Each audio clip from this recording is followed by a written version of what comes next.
The following is a presentation of Tuning into Sci-Fi TV, the viewer's guide to genre television.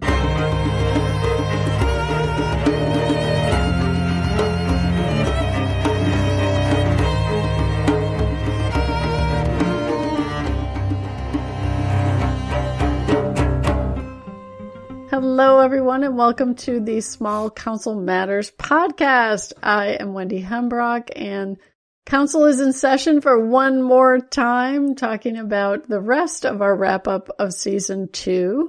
One of our maesters had to phone in his comments early, but let's go around the table and introduce ourselves first. This is Jesse Jackson from Dallas, Texas, Maester of Happiness, Rainbows, and all things Springsteen. You can find me on Twitter, aka X, at Jesse Jackson DFW. You can hear me talking music and Bruce Springsteen on Set Listing Bruce, John Hyatt on Perfectly Good Podcast, and damn glad to be here. Hey everybody, this is Shannon from out in Vancouver, Washington. You can find me online on Twitter at TNRLM, and I'm super excited to talk about that amazing episode 10. Wait. This is Christine from Michigan, your mistress of correction and communication. You can find me on Facebook, Christine Peruski, like my Facebook page, and check out my portfolio page, christineperuski.xyz. And I am Wendy, the maester of Google links and documents. And we are, as I mentioned, wrapping up Season 2. So we didn't get 2 extra episodes of House of the Dragon, but you got two extra episodes of A Small Council. We love hearing your thoughts and comments, and you can come by our Discord when we're not talking to each other live. And we used to have one channel for Game of Thrones, but because of our comments talking about spoilery versus not spoilery, we now have 2 branches. We have one that's the TV only show with no book spoilers, and one that is TV and book spoilers. So feel free to come on by. Are they the green and the black? Which one's green and which one's black? I mean, we split, right? Choose your side. Yes. And if you do want to reach us, though, you can tweet at us at SCM_pod on X Twitter or at Tuning into Sci-Fi TV. You can drop by our main website and click the link to leave us a voicemail, or you can call us at 706-927-8478. We do have a couple of links I wanted to point out because they're just really fun. The first one was shared in our Discord to the soundtrack playlist for Season 2, which highly recommend. The music, of course, is done by Ramin Djawadi, who did Game of Thrones as well, and it's really nice to hear things without the visuals, because it actually calls to mind the visuals when you hear them. The other is the honest trailer for House of the Dragon Season 2, or maybe it's Season 1.5. It's really fun. It's about 10 minutes long, and apparently we are not the only ones who are wondering about those balls. Yeah, both of those are a lot of fun. The honest trailers, I genuinely tend to like those. I think they approach it from a place of good fun rather than just being petty and pedantic. And I got, in the 10 minutes, several just chuckle out loud moments from that. They are obsessed with the balls like we are. Lots of good one-liners and everything in that. So I think it's definitely worth 10 minutes of your time. And the soundtrack playlist, I have not listened to that yet, but I generally buy movie scores and TV scores for programs that I like. And I often listen to those along with jazz and classical music when I have to write anything, because I don't need words clouding my head. But the thing is, when it's a really, really good score, then I still get distracted because, as Wendy said, now I'm back in that scene and thinking what happened. Still, that's great, and I will. I don't know if it's on YouTube, but if it's out on iTunes yet, I'm definitely going to download that digitally. Good stuff there. Yeah, I also have not checked out the soundtrack. I might pop that on when I'm trying to work, because putting on TV shows is kind of distracting, even though I've seen them before. Love the Honest Trailer. I'm going to watch that again with other people. It's going to be great. They had a lot of comments that we had reviewing the whole season. Love the season 1.5. And every Honest Trailer restates the name in a different way. And I definitely agree that this was the house that drags on. Absolutely.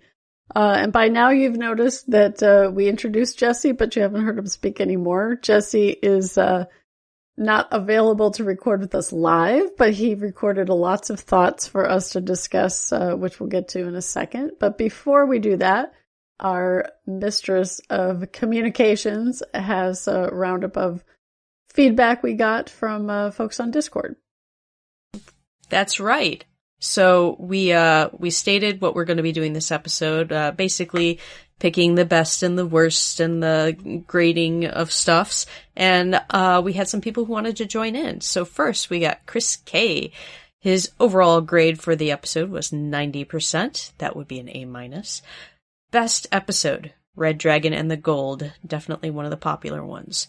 Worst episode, Queen Whoever Was. Contentious choice there. Either love it or hate it.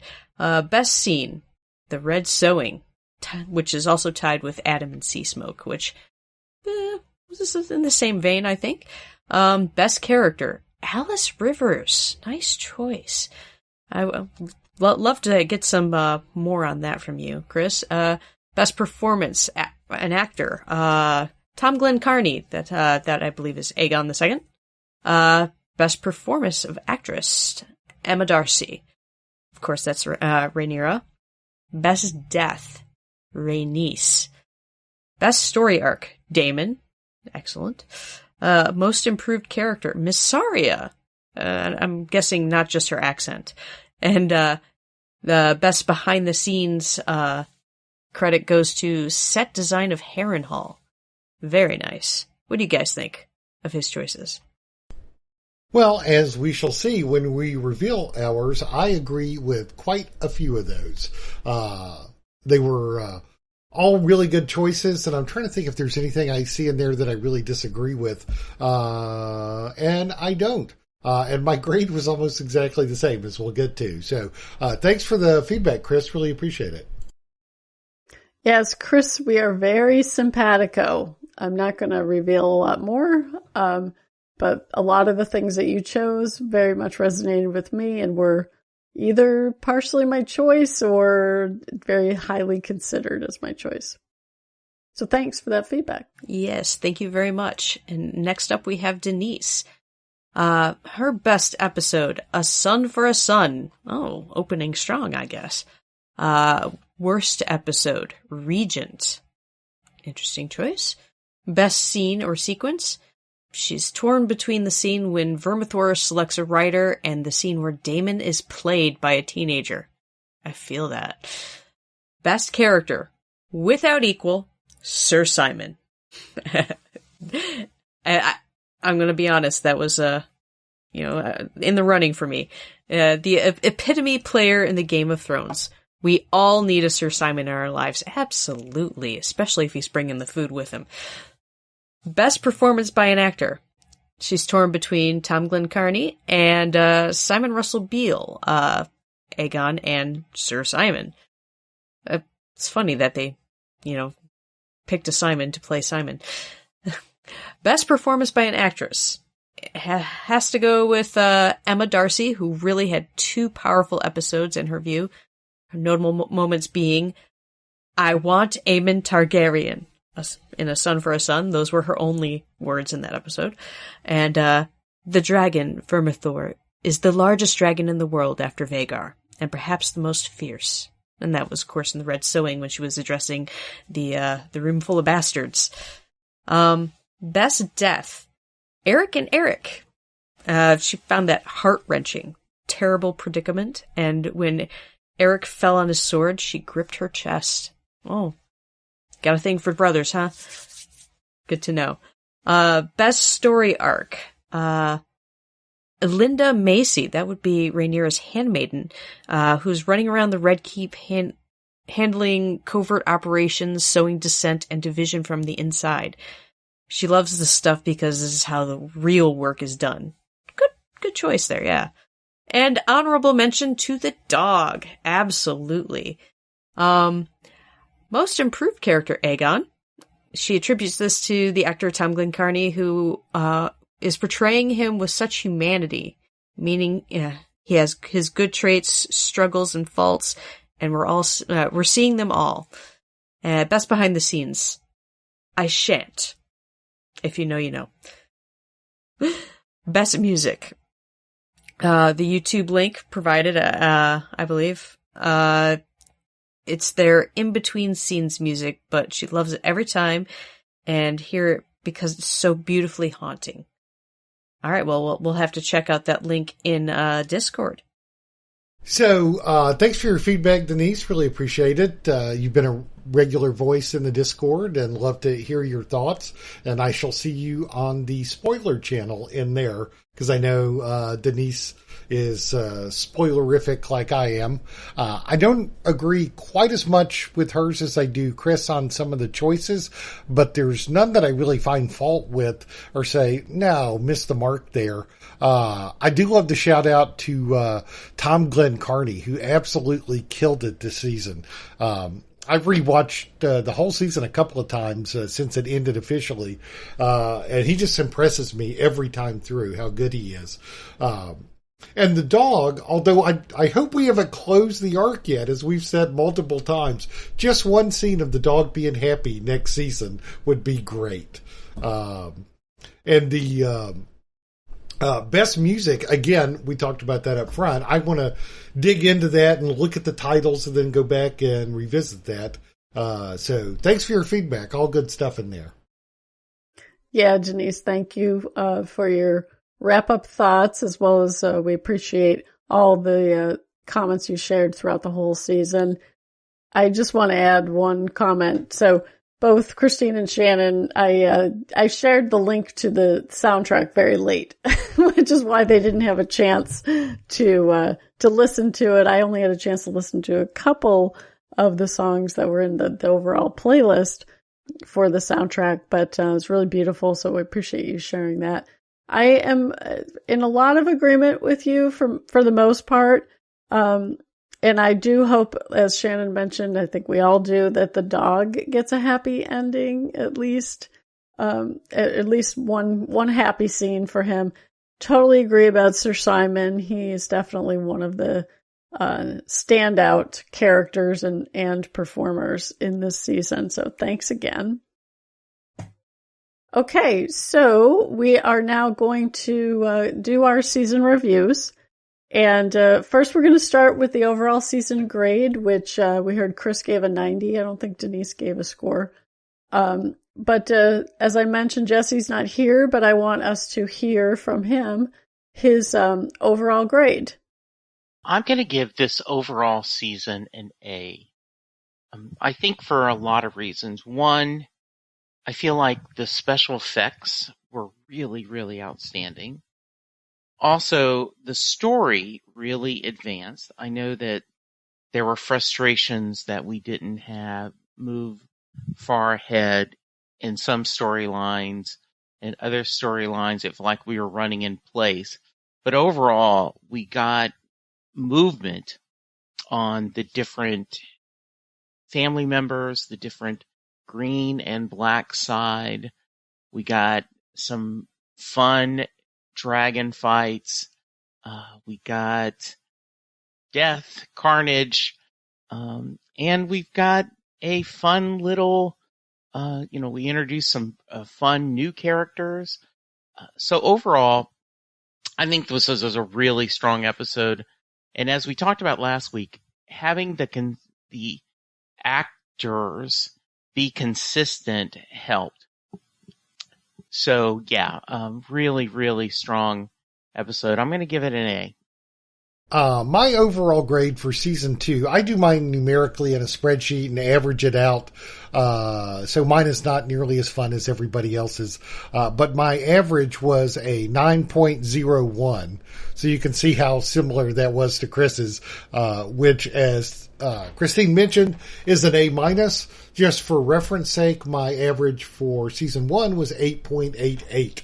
So that reflects my general tenor that this was an improvement.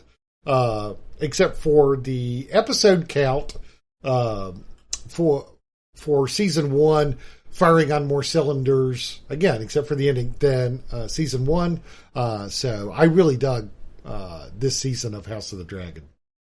So this time I took a page out of Shannon's book. I just went back through all my notes and found my episode scores and averaged them out. Although apparently I am the Russian judge here. Because I averaged out to an 8.3, and that's the only time you'll get a point from me, because I think 10 scale points is enough to be getting on with. But that is a B minus. I did not go back and review what I gave season 1, but I think it probably was a little bit better than this season. I had structure issues here, but overall, like half of the episodes got a 9. And, I think that's, not every show can be like hitting it out of the park every episode, I think a B minus is just fine, it's going to keep me coming back. Interesting, Christine. I like your take on that. I did not go back and look at my old grades. I just went as a season overall. And I came up with an A triple minus, which is really the same as an A minus, but there's 3 minuses that put it in the A minus category, which first was Damon's Dreams, that went on a little bit too long and got a little too weird edible for me. That seemed, in hindsight, very irrelevant. Raina's entire storyline this season, and the way that the season ended, or paused, or whatever it did, and I totally understand that they structured this for 10 episodes, didn't get the last 2 at the last minute, so that's why that was a bit of a letdown. But overall, I still think it was really strong. And I've watched the whole season a couple of times, and I think after the 3rd time I watched it, I was less disappointed with the ending. It felt more like episode 2 of Star Wars, in terms of knowing there was, probably because I knew there's going to be more, and it wasn't quite as much of a letdown of how it concluded. Also, a final thought about doing it numerically when you average it. It's not a perfect science, because, like, if I think about another show I've done this with, like Buffy, when I do it numerically, seasons 5 and 6, which I really enjoyed, tend to be the highest because there's so many episodes that are bangers that I give a total 10 to. And when you average it out, it elevates the season numerically. But on that show, I think 2 and 3 are more coherent as if you treat a season as a whole. So there's no perfect way to necessarily do that. I think, would I give the House of the Dragon close? I think with 10 episodes and 8 episodes, you do tend to get a little closer to the numbers working out.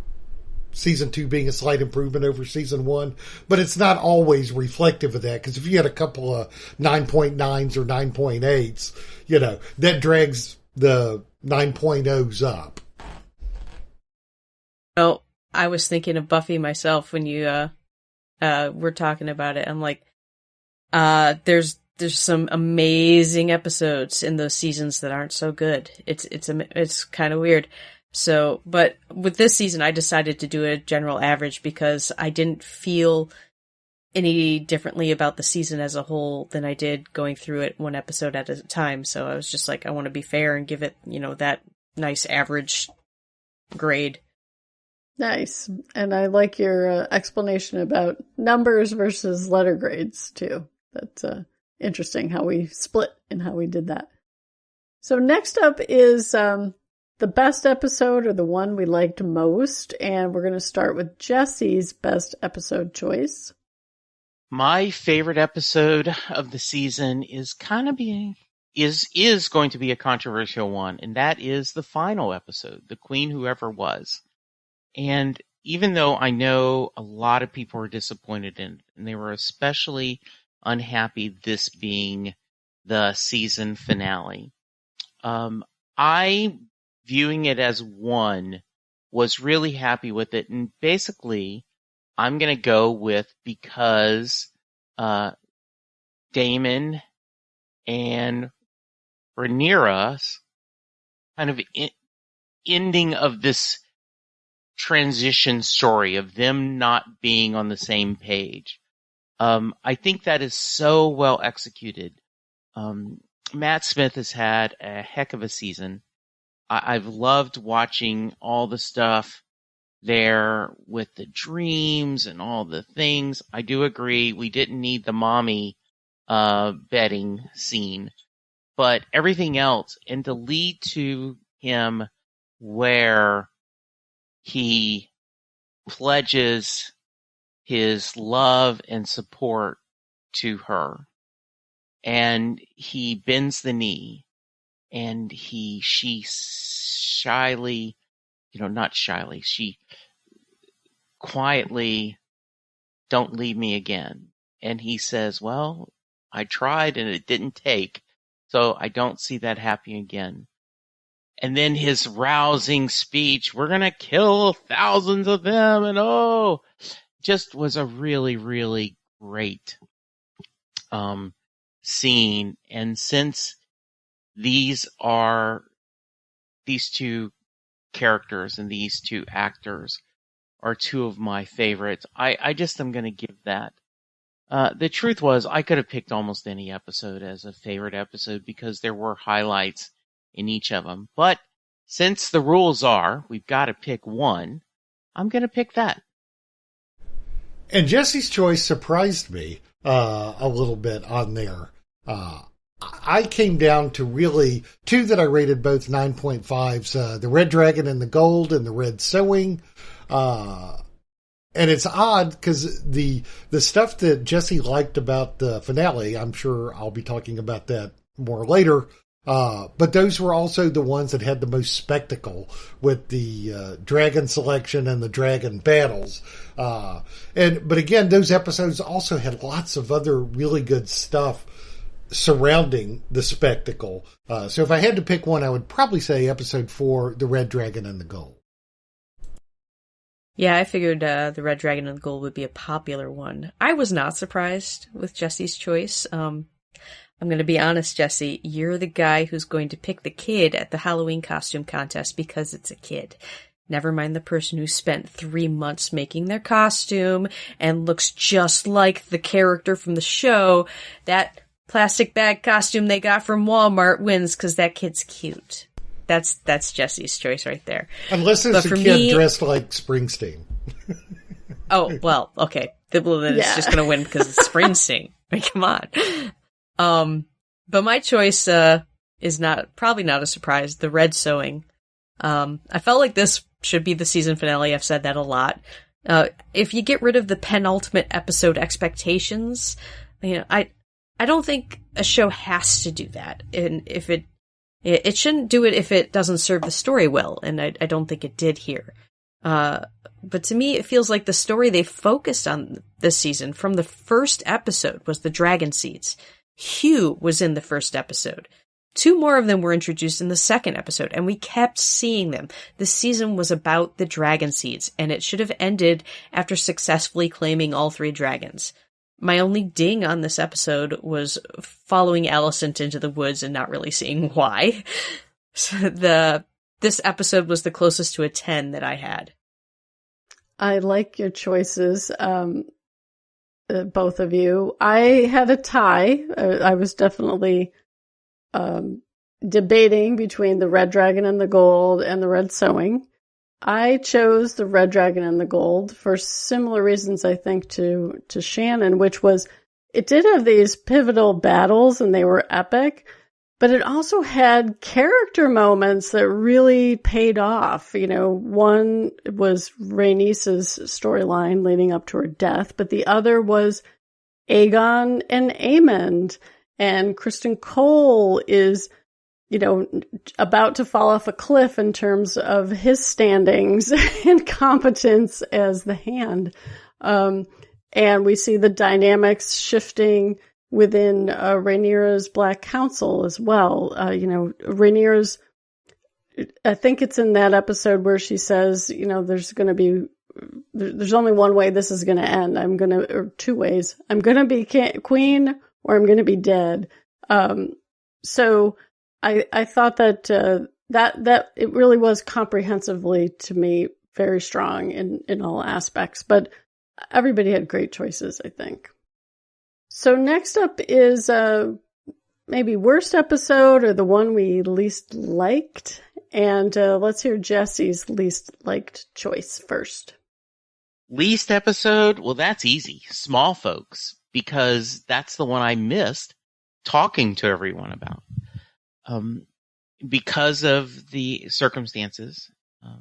And, I've talked a little bit about this, but I lost my mother. And I missed the recording because we were in Louisiana taking care of family business and preparing for the funeral. I didn't get to record. Now, on the plus side, I loved getting to hear an episode as a fan, because I do love Shannon and Christine and Wendy, and I have so much fun every week talking to them. But to hear them talk about it just made me miss them so much. So that's easy. Small Folk, that's the winner, because I didn't get to hang out with my buddies. Okay, for my worst or least like, numerically, it was A Son for a Son, at which I had an 8.5. The Queen Who Never Was, I had it an 8.9. Just because of kind of the blue balls aspect we talked about in our finale review. But sorry, Denise, for disagreeing with your favorite episode choice. I think I was maybe a little harsh on that one at an 8.5 because I was leaving room for improvement as the season went on. And it was also, we weren't truly into everything yet. And then as a book reader, I'd been waiting a long time for Blood and Cheese, which was a little bit different than the way the book portrayed it, the way they showed it on screen. And I would have kind of preferred what was in my head from reading the book. So that, despite it being, one of those Red Wedding type things that people talked about and were waiting to see, I was perhaps a little disappointed with the execution, although it certainly had plot and character ramifications that carried on. So I would say that was, an 85. That's like what, a gentleman's C, or a B minus, something in there. Probably a B minus, I think. I used to have a handy chart. 85%. That is a solid B. Solid B. Okay. Yeah, I think 75 would be a C. Okay. Yes. So yeah, it was the lowest that I had ranked. But again, the lowest ranked on this show in this season, I think is quite good. I went with the lowest score as well, but mine was the second episode, Rhaenyra the Cruel.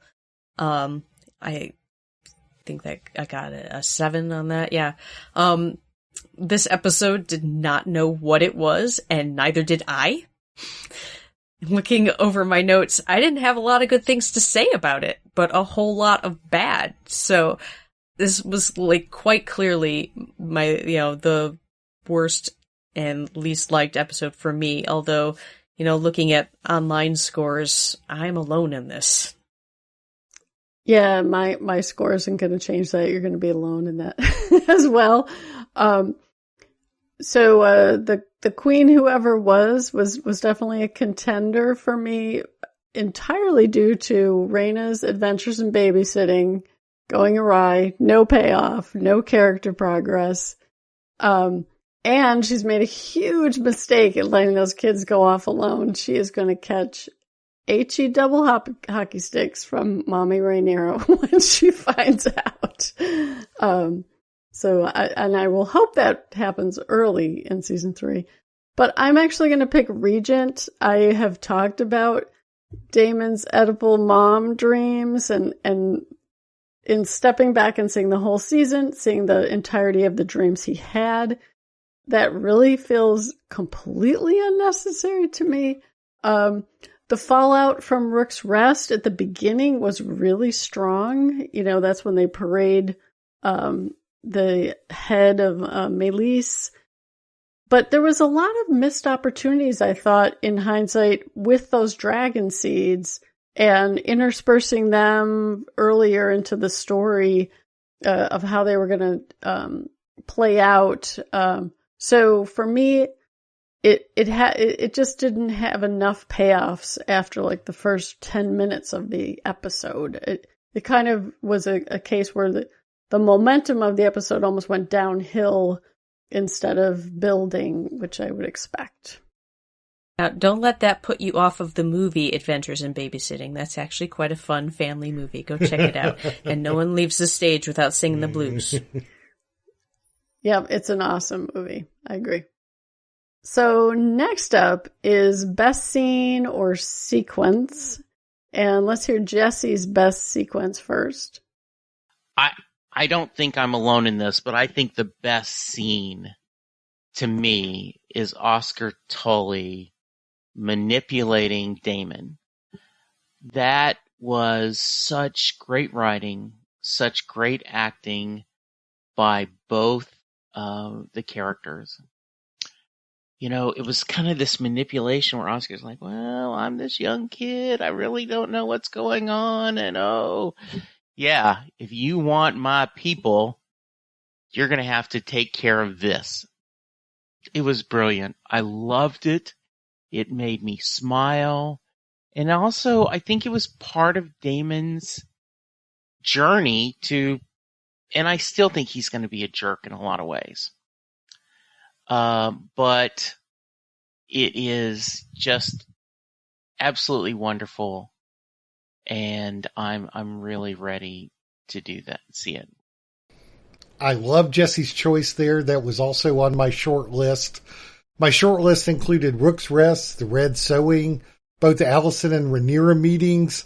But I got to go with the one I just raved about, as we talked about in the finale, when Damon bends the knee to Rhaenyra. Because to me, that they're, in essence, along with Allison, our two main characters, and it beautifully wrapped up their arcs for the season. It revealed a lot about both characters. It's two characters that we're all very fond of, and seeing them get together after this separation had a lot of power. I loved the score to it. I thought it was beautifully shot. There were fantastic close-ups on the faces of Emma Darcy and Matt Smith, medium shots where they leaned in. We had High Valerian. We had a shot with Cyrax sitting on the open roof of Harrenhal.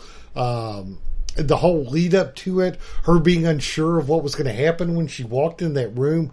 I thought it was just really, really powerful and superlatively acted. So that's going to be my favorite. That was a big word. I don't think I could repeat it. This is where I think Jesse started reading my notes, because there's a lot of similarities here. Because my best scene was our new Lord Paramount, Oscar Tully. This kid laid this smackdown on Damon, and it was so wonderful to see. And it was the only scene in the whole season that made me run to the internet to see who else was thinking the same thing as me. Because I was like, we gotta get this guy together with Lady Mormont. Oh yeah, that'll be like a power couple right there. And I was not alone. The whole internet was thinking the same thing. So it was the scene that got me the most excited and like got my heart pumping. I wanted to talk about the scene afterwards. So it had to be this one. Great choices, Jesse and Christine and Shannon. I actually had to go to my alternate choice because of listening to you guys. which was Rook's Rest. When I rewatched that, there's so much going on during that battle in terms of turnaround happening and adjustments. And often people talk about, the battle plan is off as soon as the battle starts. And that clearly happens here. Rhaenys is well into her, flaying everybody. And, then we get, Criston Cole, his plan seems to be going like clockwork until drunk Aegon shows up.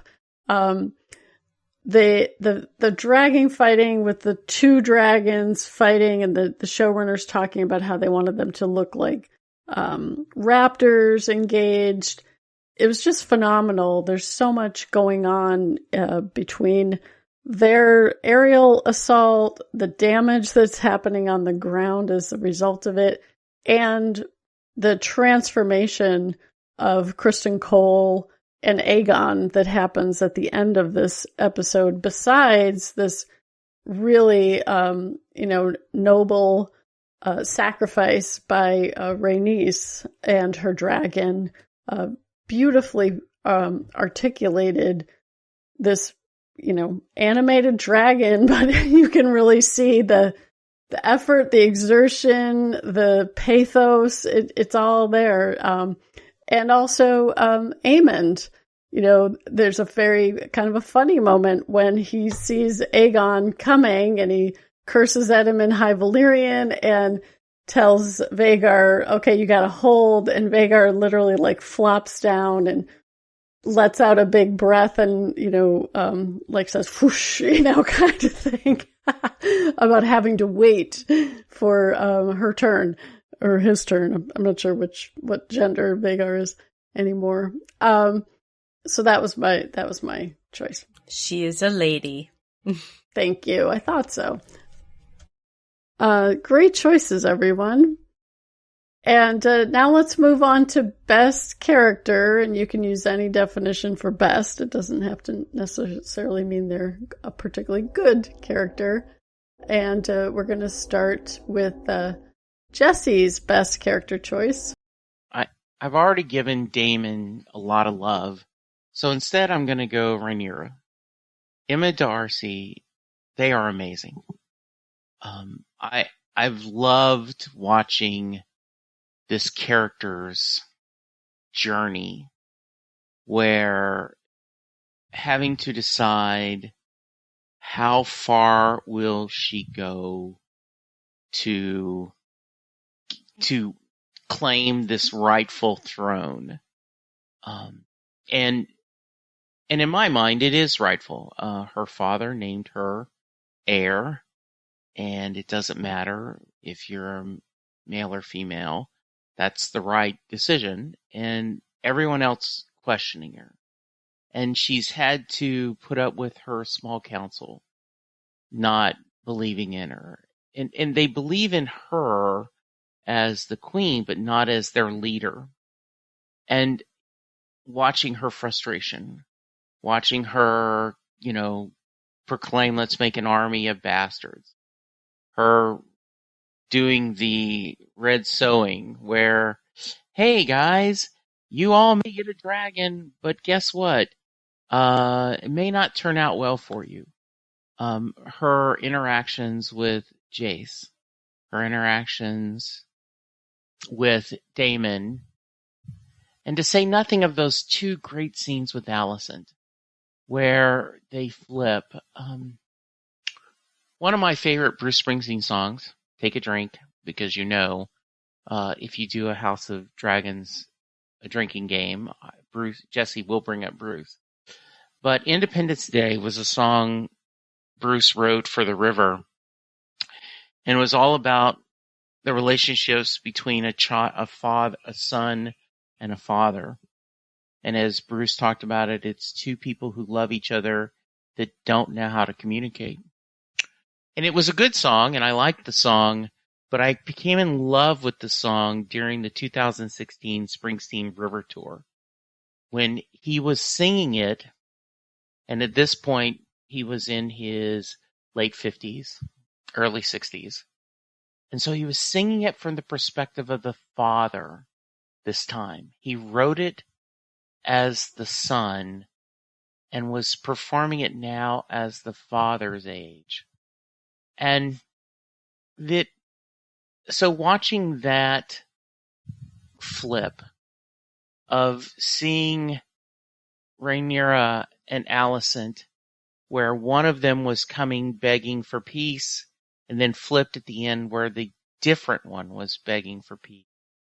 Absolutely great.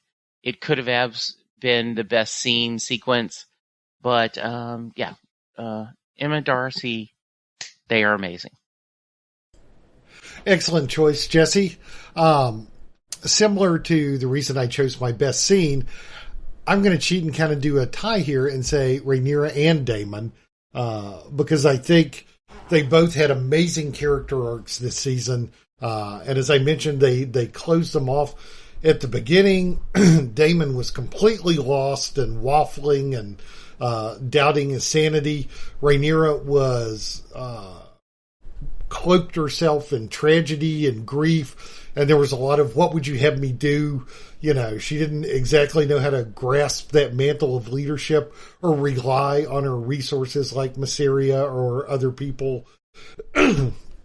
So I thought both of them were terrific, although I do want to give a shout out to Sir Simon Strong, because as Denise said, everybody needs a Sir Simon Strong. He was fantastic.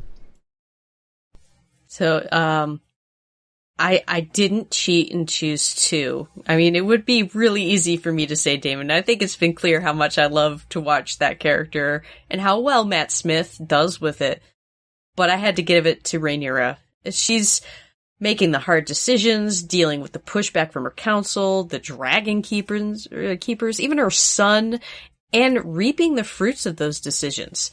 And honestly, we're all here for her. I mean, that's kind of the point of the whole show. That she's supposed to be queen and she needs to fight to get her throne back. So, yeah, I don't know anyone who's really leaning towards green here at all. We all want her to succeed and we are here for her struggle. So, definitely Rhaenyra all the way. Great choices, everyone. I did not think about it so much like that. I actually went more towards best being my favorite characters to see on screen and that I enjoyed seeing on screen, and I had a tie between Alice Rivers and Sir Simon. I just thought that they brought a whole nother level of interest to the Harrenhal storyline. They weren't just characters for background humor. They have a purpose. There's a lot of mystery, I think, to Alice in particular, but she had a great chemistry with Daemon in the story, in their part of the story. And so did Sir Simon and Daemon. And Sir Simon ended up, not being quite the affable gentleman we kind of think, where he's just like, I'm just going to hang out here in the back and let everything unfold. But he really steps up when he's worried that Daemon might go rogue and reaches out to Rhaenyra directly. So I love your all's choices, but mine was really more just my emotional response to the character versus thinking about their overall arc. So great thoughts, everyone. Well, I totally understand your choice there. I could have gone that way, but what I like about Sir Simon and Alice Rivers is that they are used sparingly. They're nice little add-ons. So if we had a best supporting character, then I'd have to sit there and choose between those two, because absolutely. It's great. It's a perfect example of a spice. You don't want to put too much spice in your dish because then it overpowers it. And I thought, as you noted, Christine, they were deployed perfectly and always welcome when I saw their face pop up. Great choice, Wendy. Yep, totally agree. They are the allspice and the smoky chipotle that we need. So now let's move on to best performance by an actor or an actress or both. You can take your picks. And first, we're going to start with Jesse's choice for Best Performer. So you would think best performance by an actor, it's got to be Eve Best. Just enough said. I would give this to her alone for the scene before when she goes to her dragon and says one more time, knowing there's a good chance she's going to die. And this ties into my best death, which we're going to talk about in a minute. But I just thought she was so strong in this series. It helps that she played the same character. You know, we didn't have to do a different, because of the ages.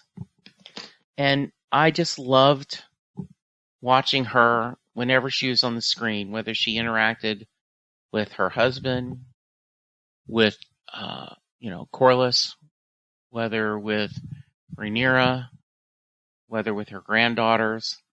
I miss her, and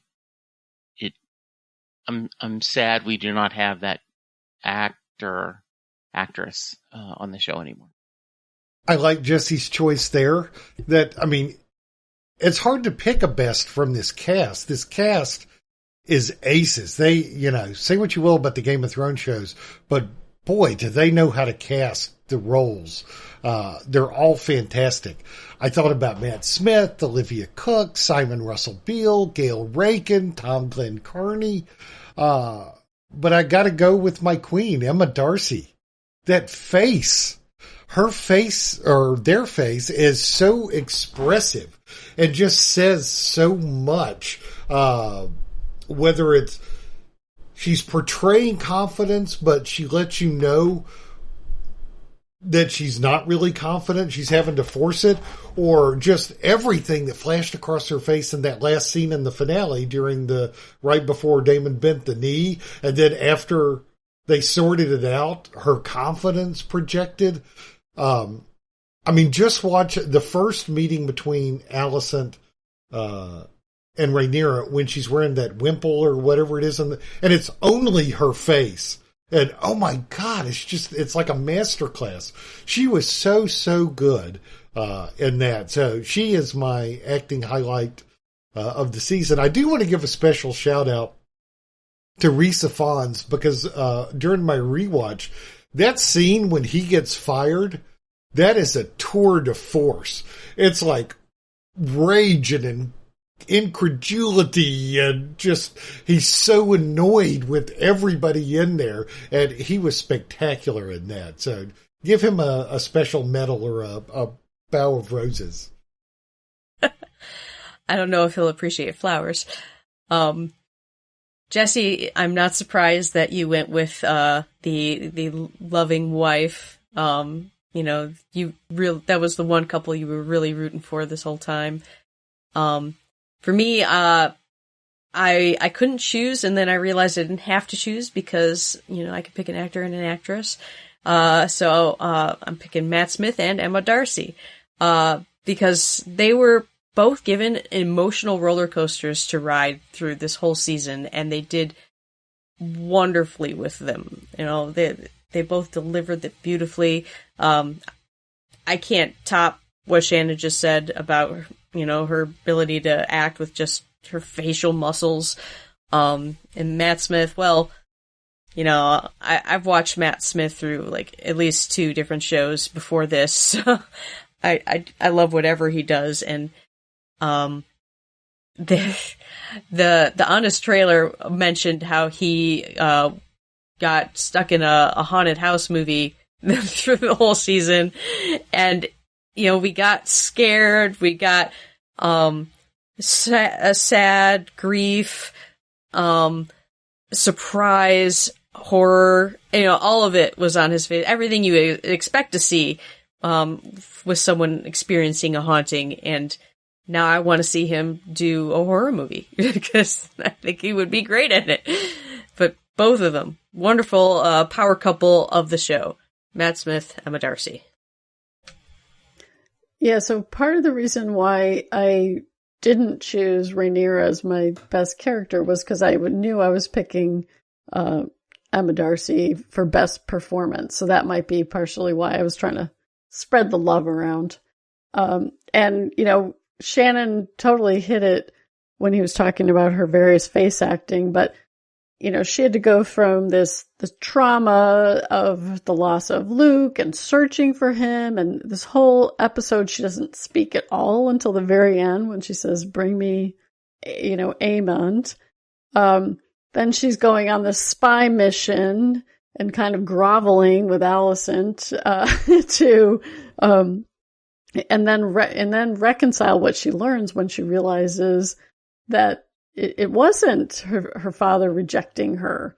It was a mistake, and earnestly trying to stop the war and the bloodshed that's happening, wrangling with her small council. She had to, in a lot of scenes, be doubted, have doubts, be angry, be frustrated, be afraid. And she did all of those things really well and in ways that was not in a one note. That could be really easy to get very boring and tiresome and lose some of our sympathy for the character. Because when people are just like, I want to go fight, that can get old. It can get really flat. And we didn't have any of that. I'm even just thinking about like the scene where she's sitting with her children, watching them play. And, she has both the maternal presence, but also the understanding that I'm the queen. I can't just do this. So she's got her mind in two places. When she had to let the kids go, just wonderful performance by Emma Darcy, for a actress, and for an actor, I strongly considered Tom Glencarney, but I had to give it to Matt Smith, just because of the workload that he had, and that again, this wasn't. I wasn't entirely sure what was going to happen with Daemon because he's very mercurial. He's very selfish. He also, I just, the only thing he didn't do was wink, when he saw Rhaenyra when she arrived.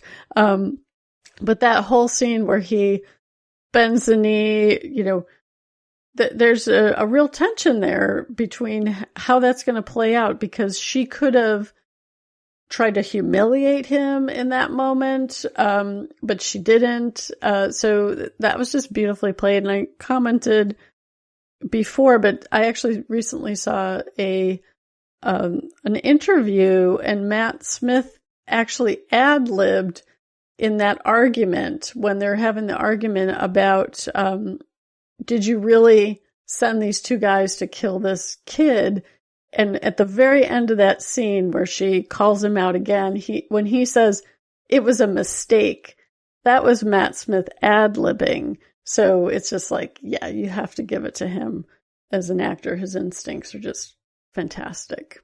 I want to give a little call out to a shared moment between the two of them in the last episode, when they've made up and he gets back on his feet and their heads come very close, and it's like at the same moment they both go, we can't do this in front of everybody. And that moment, there was no words, and you perfectly understood what was happening there. Excellent acting. Yeah, that was great. Yep, they were reunited. It was lovely.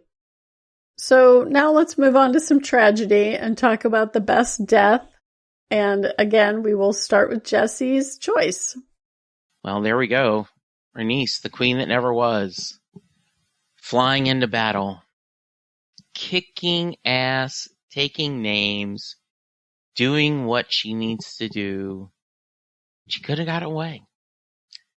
She could have gotten away, but she went back knowing, and that the performance is in Eve's face. The idea that I've got to do this one more time.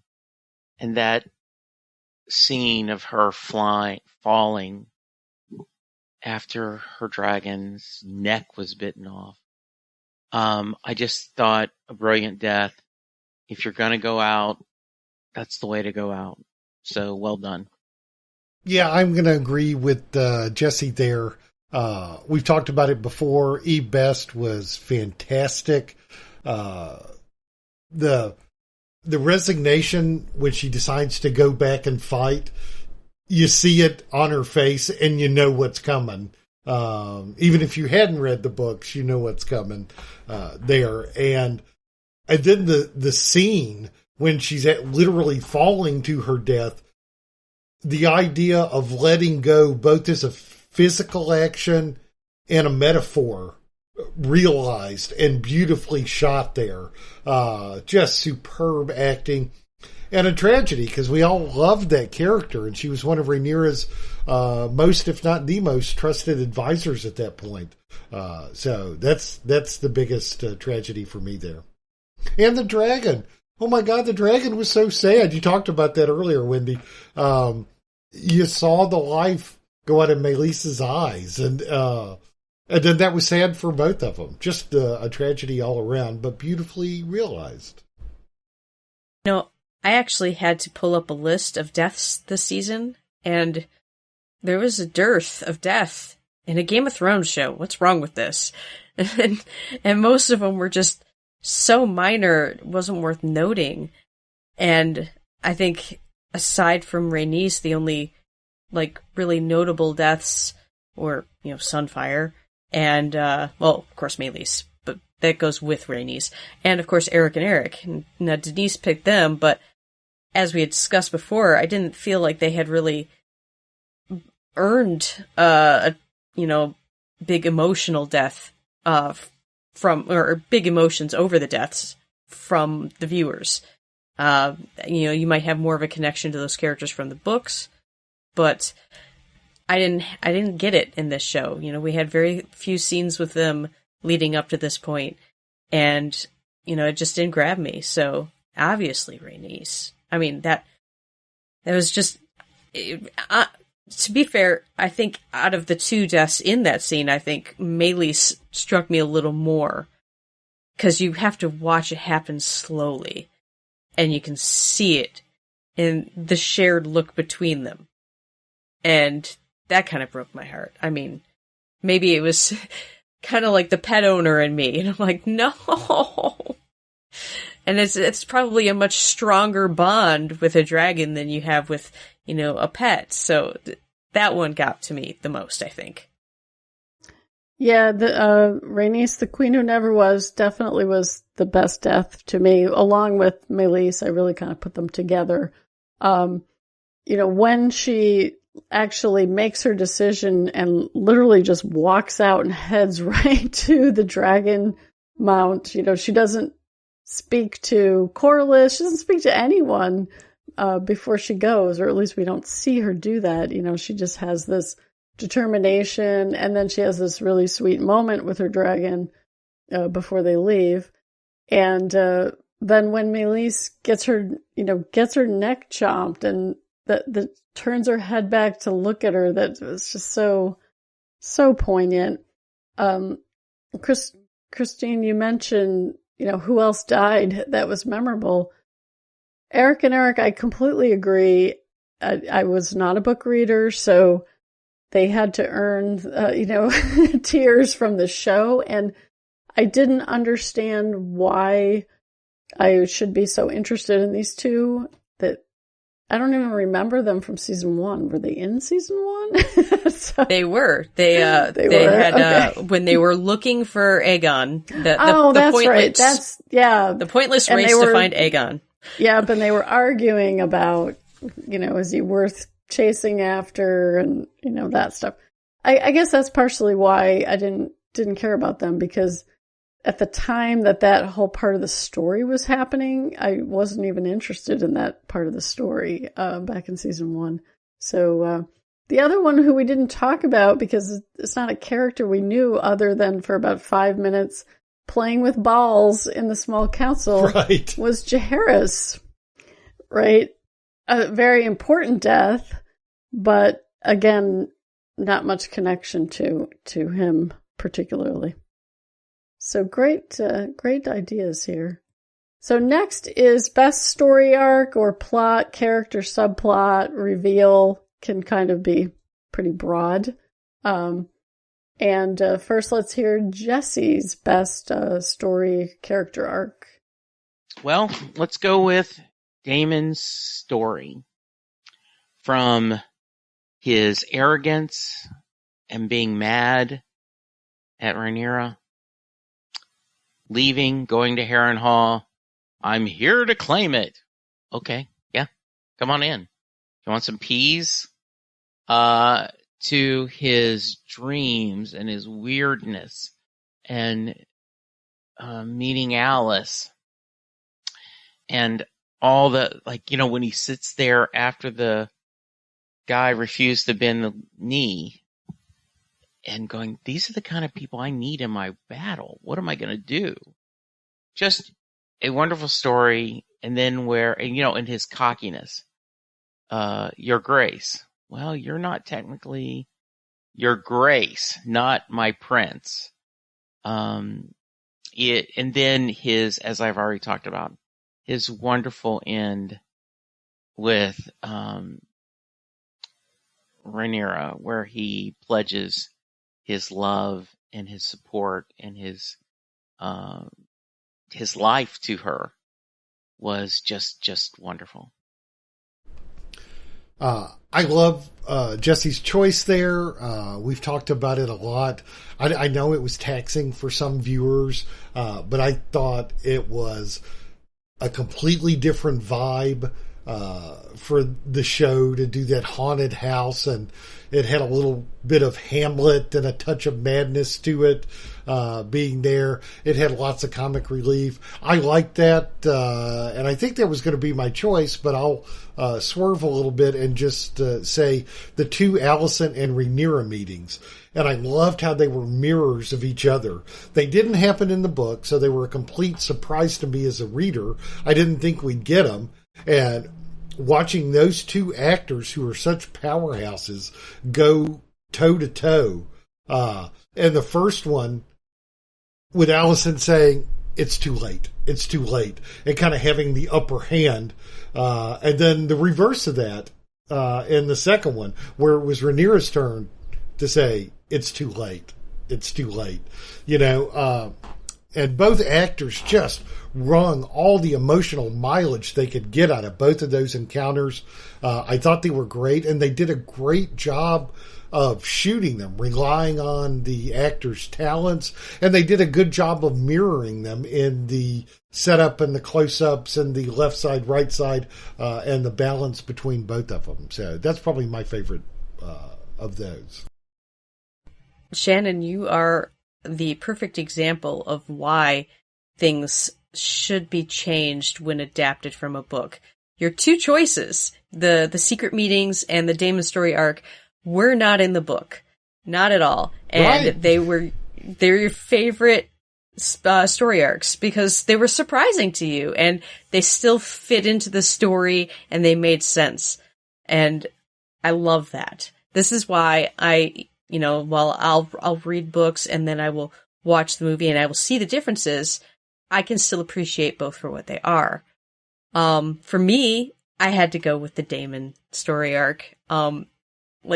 First off, major kudos to the story writers for taking Damon was at Harrenhal and making this out of that. I mean, wow. This was a very intriguing and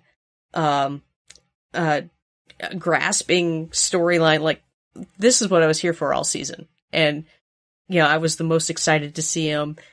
And personally, I can't say any one of those scenes was unneeded. I know Wendy didn't like the one, but I appreciated it and I understood the purpose of it. It maybe wasn't necessary, but I don't think it hurt the story. And aside from the dragon scene plotline, this was the only one with a satisfying conclusion.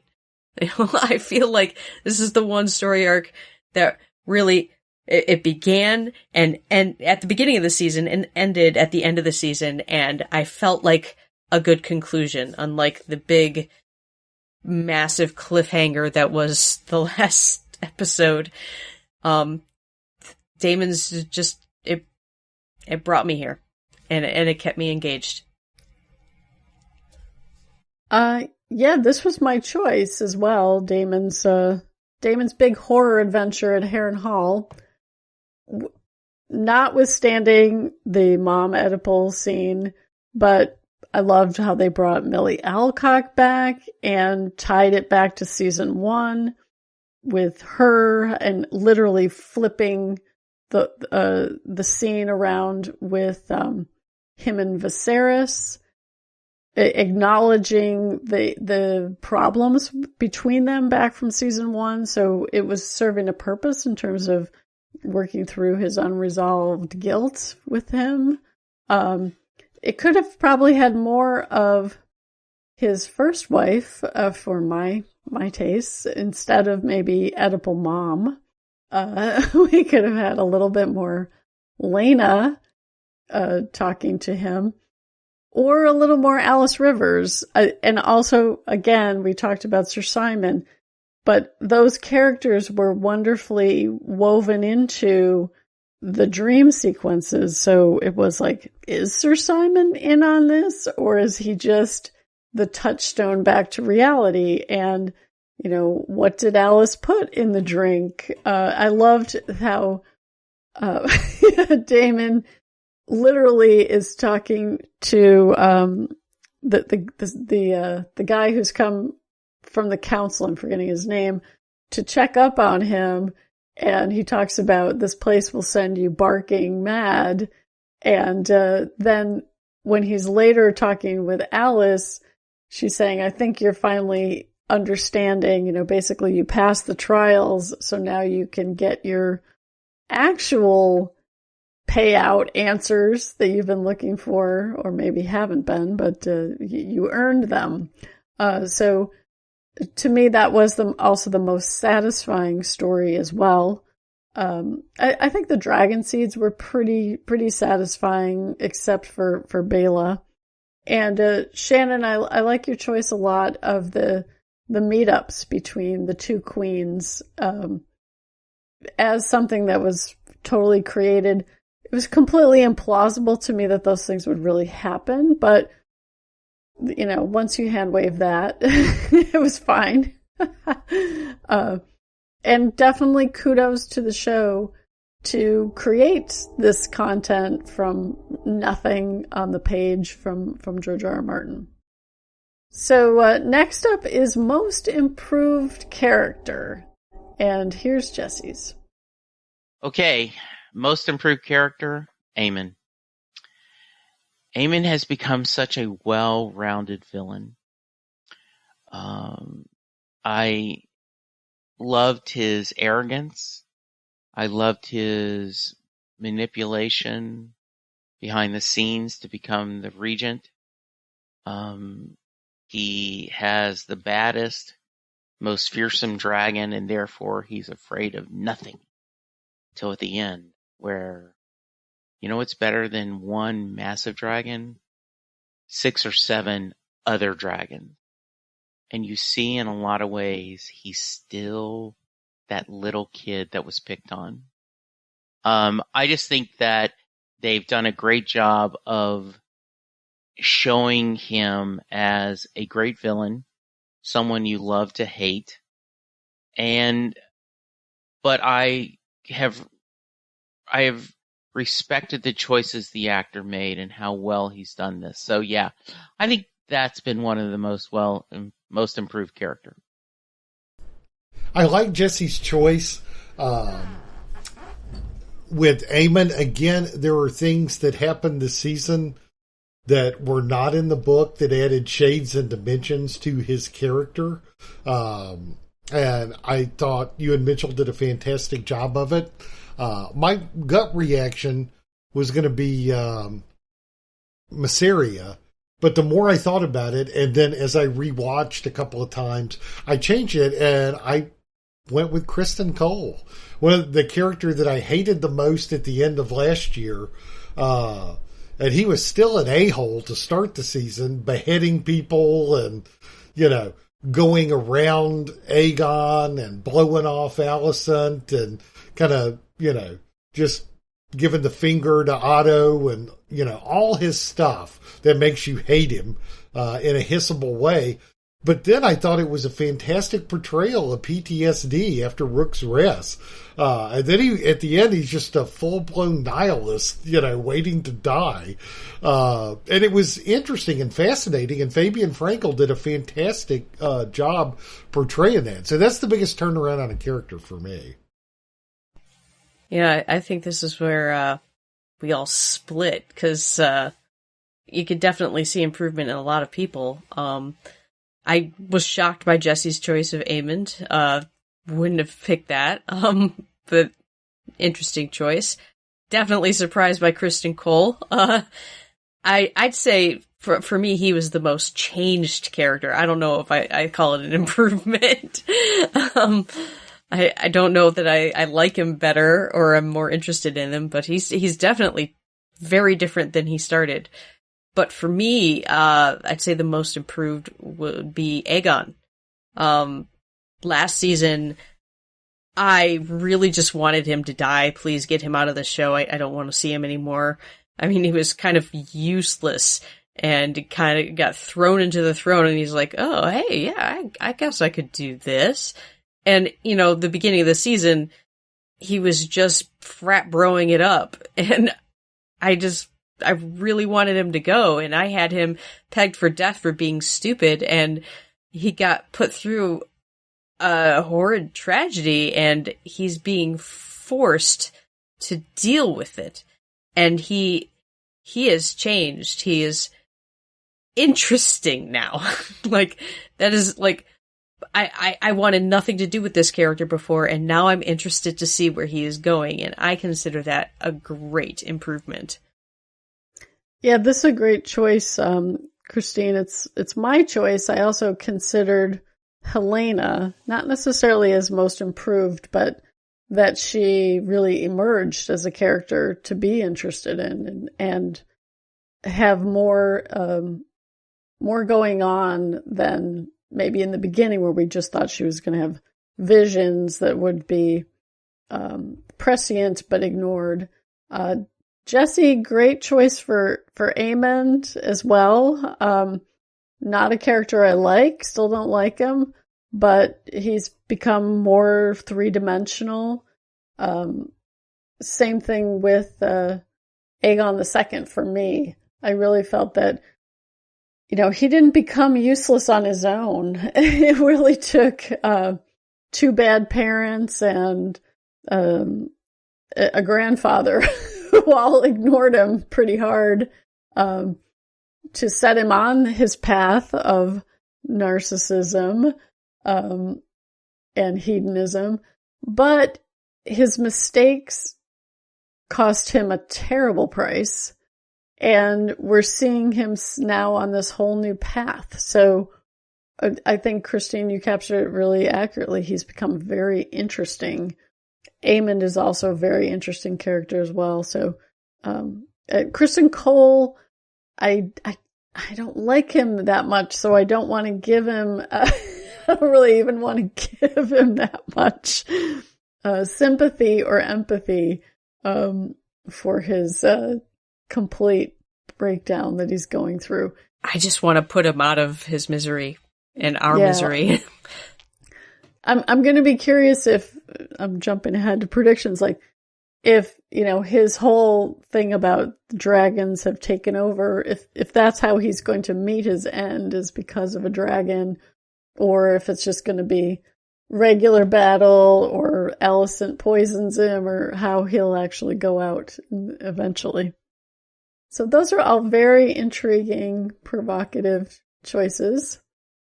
And we're going to go now to the behind the scenes, which is really a shout out to the production, either what we saw in the behind the scenes or other things we just thought about, either production, music, special effects, costuming, anything. It's pretty wide open.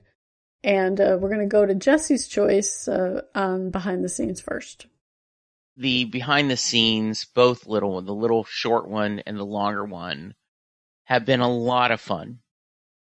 And I think one of the best things is the dragon scene, talking about how you get on that kind of mechanical bull/dragon and how you have to act and playing on that with leaf blowers blowing your hair and then all the different flamethrowers and all the things where you do fire. I just think that's been really interesting. And you do understand how much money and time and effort goes into this. So by far, I think the behind the scenes of the dragons, how to show someone flying in it, how the difference, how they do the flame, that would be the best. Yeah, Jesse, it's hard to argue with that. The special effects team, hell, all the production team, from music to sets to armorers to, everything that goes on behind the scenes has been spectacular. And I'm glad I finally caught up after the first couple episodes of House That Dragons Built. That's a must-watch for fans of the show right after every episode. It's terrific. The dragons, how they did that and the scale and the different angles we saw them at and the personalities that they had and how we were all talking about how sad we were for Melis and, like it was your pet dying or something. That's amazing. So it's hard to argue with that. I mentioned this a couple of times, but what I'm going to say is the realization of familiar locations. So, King's Landing, Harrenhal, the Eyrie, the Twins. There are lots of places we know from Game of Thrones lore that we saw in the original show and maybe even saw a little bit in season 1. But the way that they were depicted this year was superb. We got, long shots that showed their context on the coastline or on the continent, and different angles. And you felt like, okay, this is where King's Landing is. And this is the Dragon Pit. And this is the Dragon Mont inside Dragonstone. And all those things I thought were terrific. But I want to give a special shout out to Harrenhal, which, again, you guys mentioned Daemon was at Harrenhal as just kind of the thing in the book.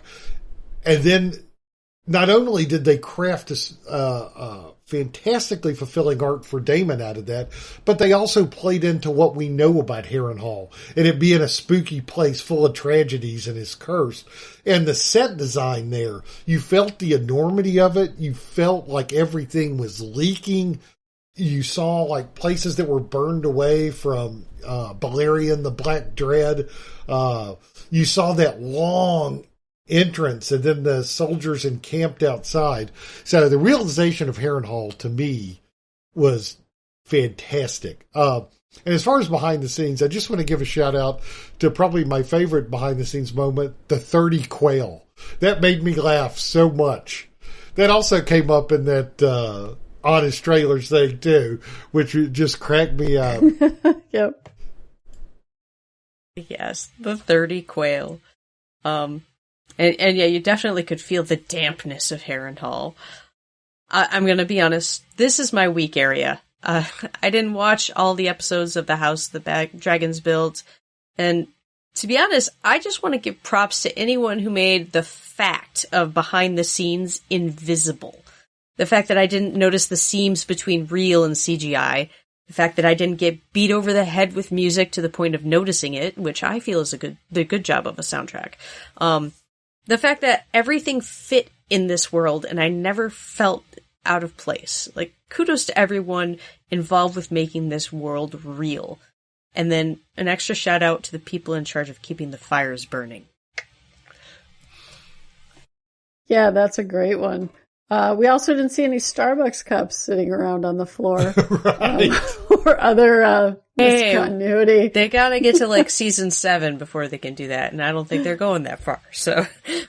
Yeah, the thing that is really impressive and comes across in those behind the scenes is the attention to detail and precision that goes into every one of these departments. Jesse, great choice about the dragons in particular, from the mangy one in the Vale to Vagar to Caraxes. I just think Caraxes' vocalizations are so interesting.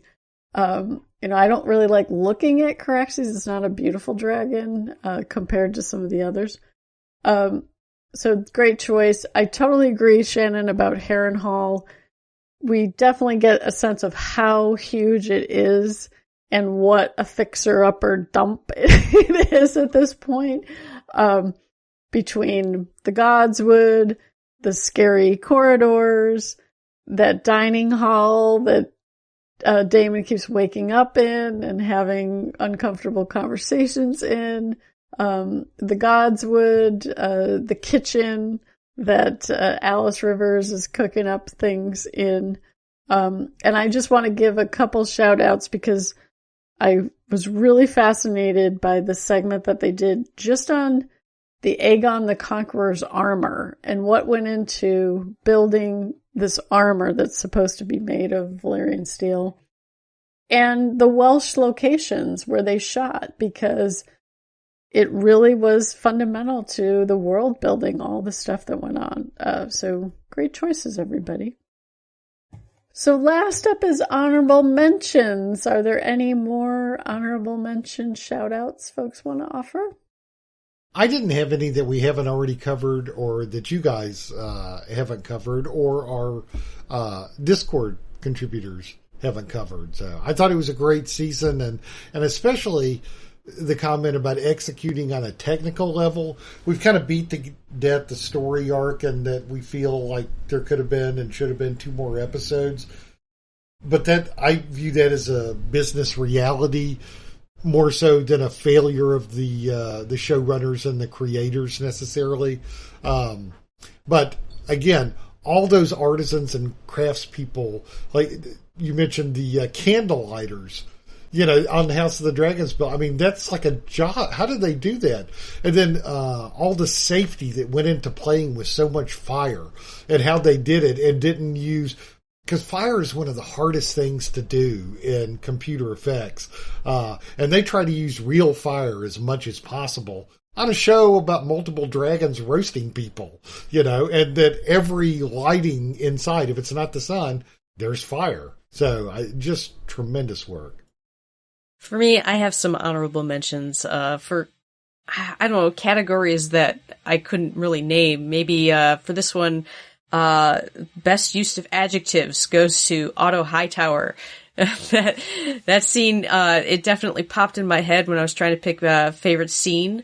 I remember when we were reviewing that episode, I felt the need to pull out every adjective he actually used because they were just amazing, and I loved the dressing down he gave Aegon, despite the fact that it didn't take. I mean, it was an excellent scene, and he basically disappeared from the show after that scene. So, kudos to Otto for that one. Great choice. Yes, I got some honorable mentions for, I guess, that special spice you don't want to use too much of. We all, of course, mention Sir Simon for making the season so joyful. Witchy McCreepy for giving that exotic touch. Loved her accent, by the way. And, of course, Helena for having some wonderful, twisted statements, prophetic statements that no one understood, and becoming more cognizant as the show went on. And then the storyline that needs a happy conclusion goes to Sir Fluffy the Loyal, our 4-legged friend that needs a forever home. Here as showrunners, we must see a happy conclusion for the dog. Oh, I like those, especially Sir Fluffy. I would just have a couple. So one I do want to reiterate is Otto's coaching and then cancellation with Aegon. Bela stepped up every time she was asked to do something. And she almost got to roast Cole, but she didn't quite get there in time to set him ablaze. And we haven't talked that much about Alicent, but the scene I really stands out for me with Alicent was when she goes to her last small council and gets iced out by Aemon. Yeah. The way they shot that, the way the actor is processing Sound what is design. happening to her.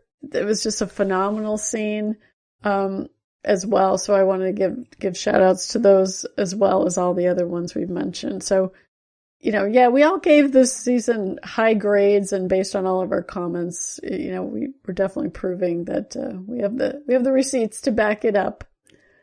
So now I want to think a little bit ahead about season 3, maybe based on looking back at season 2. Any thoughts going into season 3? We want more of, we want less of, questions we want paid off, axes we want ground, bodies we want buried or uncovered.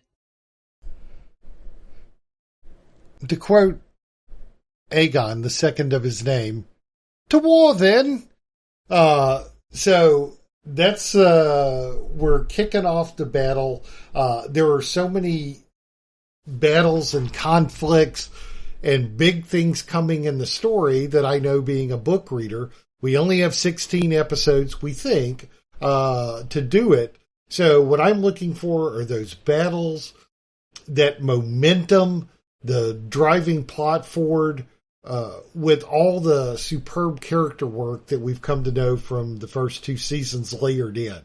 I don't know that we're going to have, if they follow the dance, I don't know that we're going to have that many times to catch our breath. And I think that's going to make for an exhilarating roller coaster, season 3 and season 4 coming. So that's what I would want more of. My wish for this season was, when we did this last year, was more humor. I think we got more humor this year. I tweeted it out last night, but during my rewatch, every time I watch it, it's a big chair made of swords. I just laugh out loud and guffaw in my living room. That slays me. So there's that. And Yes. then we add Alice Rivers and Sir Simon, who were funny. Aegon was funny. And it doesn't have to be like a Vegas comedian telling jokes. Almost all that character or all that humor was character-based, which is the right place it should come from. So I was very happy about my wish coming true for that, and I hope that continues. As far as less of aimless wandering, whether it's Alicent or Rhaena or whatever, we get it. If you're going to aimlessly wander, do it in a haunted castle and sleep with your mom. Don't just wander around a field. Or at least adopt a dog. Shannon, stop looking at my notes. You made me snort when you said that it's a big chair made of swords. So I want more completed storylines, more scenes that are properly integrated into their episodes, like our first introduction to Hugh and Ulf. Hugh was just a petitioner to the crown. Ulf was just a man on the street seeing the rat catchers hung up. Those were great integrations of characters we didn't really realize we were getting introduced to. So no random, why am I watching these people scenes? That would be less of. Yeah, less of that. And like Shannon said, less of characters ruminating on their issues in silence and not sharing with the whole class. Less preparing, more doing. Let's get to the war, guys. Actually do the war. And just a little wish list item. Can you say that in High Valyrian? Let's do a war. Let's do. I can has war. I make war. So here's my wish list item. Prove me right. Alice Rivers was just Daemon's hallucination. I mean, clearly she exists because Sir Simon mentioned her by name, but we never saw those two interacting in front of people and having them be noticed. So I want some sort of proof that he hasn't actually met Alice Rivers. Or if he did, he didn't have those conversations with her. That's what I want. Oh, and a forever home. Yep. Priority 1 is a forever home for the dog. What I want to see is some dragon rider moments, similar to when Rhaenys has her moment with Meleys. I want to see that with Rhaena and whatever dragon she ends up getting. I want to see that with Bela before she has her glorious death, because we know she's got a glorious death coming because she's talked about it twice. I'm going to be really curious to see how they do something with the Dragonseed characters other than make them, out of place, uncomfortable, angst sources, but actually get more of their character into the story. They were very much the plot pieces getting chessboarded around this season. I want to see more of them either trying to give strategy and getting ignored, trying to figure out their place and their position within all these dynamics.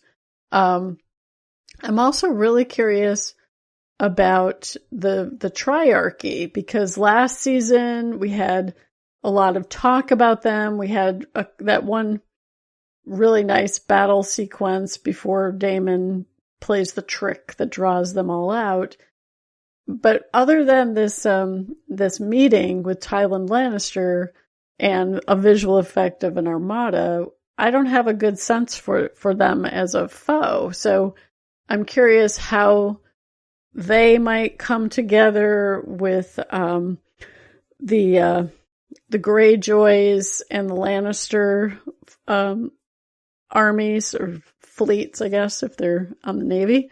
And how House Valerian will stack up against them. We've talked repeatedly how House Valerian is not mentioned in Game of Thrones, so that isn't a great sign for the future for them, but we'll see.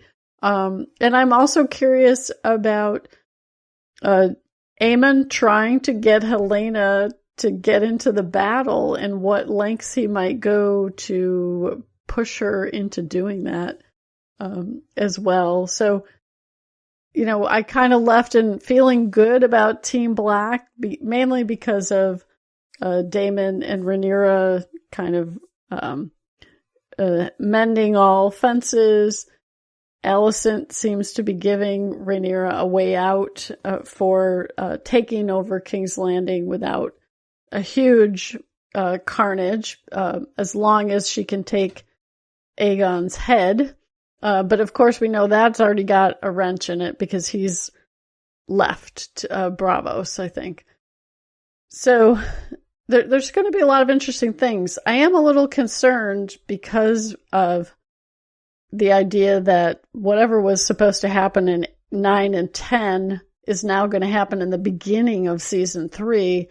If from a momentum standpoint, it might be, well, all the good stuff's going to happen in the first 3 episodes and then what will happen in the rest.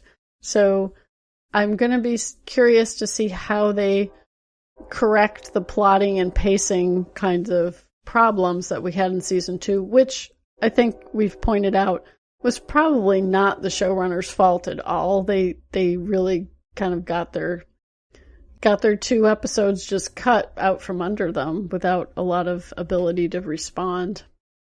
Very true, very true. I have been saying they should have ended an episode earlier, considering they weren't going to have the big battle, but if they got noticed so late in the game, there wasn't much to be done. And I thought we learned from, Firefly that producers and, network executives don't know what good story is, and they need to stop trying to write it. But what do I know? I don't have a successful show either. So I guess we're getting what we're getting, and we just have to take what we can. Okay, so now do we have any final thoughts? I know Jesse has some final thoughts he wants to share. And I just take a moment here to thank Wendy, Shannon, and Christine for just being a joy to visit with every week and to laugh at my jokes, correct my pronunciation, and just basically have a fun time, a couple hours every week talking about a fun show that I enjoy so much more because I do get to talk to you three about it. And shout out to the man Brent, who behind the scenes makes us all look great. I also love the fact that you watch the show through our discussion. So I appreciate you all. And let's get together next year to do this again. Take it away, Jesse. Aww. Yeah, I echo a lot of what Jesse said. This is one of my favorite shows, based on one of my favorite books, and I love talking about it for a couple hours every week with some of my favorite people. It's just, we do this because we love it, and the feedback on the Discord and everything has been tremendous. We love interacting with you guys and hearing your theories and critiques and insights, and can't wait to get the small council back together again. So what a joy this has been. Thank you all. Yes, thank you, everybody. And thank you, Jesse. Maybe in the interim, we can set up a monthly chat to just say hi to friends. Hey, maybe we could go back and do that second season of American Gods. Ha! I think we got to move on to Sandman if we're going to talk about any of that. So, yes, first, thank you, Jesse, for your very kind words, and shout out to Brent, our editor, who makes us sound a lot better than we sometimes do in our raw files. Yes. It's never a dull moment for Brent when he's editing our various tracks. Want to thank all of you for listening. This is so much fun. I always wonder how much do we have to talk about, but we always have as much to talk about as we saw on screen, and if not a whole lot more. And we do have a while to go until we get the next season of House of the Dragon. We will be back to talk about Night of the Seven Kingdoms next. But as I mentioned, we have Discord. We have Discord for non-spoilery folks, as well as folks who are reading, have read, want to talk about all that, as well as the various theories that are out there for all the stuff that's going on in the George R.R. Martin universe. So definitely come on by in the meantime. Christine just threw out an idea about maybe having meetups on some frequency, which we might definitely talk about further amongst ourselves in the future. But again, want to thank you all for listening. Want to thank Jesse, Shannon, and Christine. It's just been a blast, and we will see you again soon. Thanks, everyone. The small council will return. Thanks, everybody. In the meantime, enjoy your balls. Yep, and we might have balls next time. Balls. We'd love to hear our listeners voice thoughts and send us feedback. Call us at 706-927-8478. Stop by our tuningintoscifitv.com blog to record a SpeakPipe message, or check the show notes and leave us comments. From the blog, you can also find links to forum discussions and subscribe to our RSS feed. Call into our Tuning Into Sci-Fi TV Skype account and leave us a message. Be social with us on our Tuning Into Sci-Fi TV Facebook page, or follow us at Tuning Into Sci-Fi on Twitter.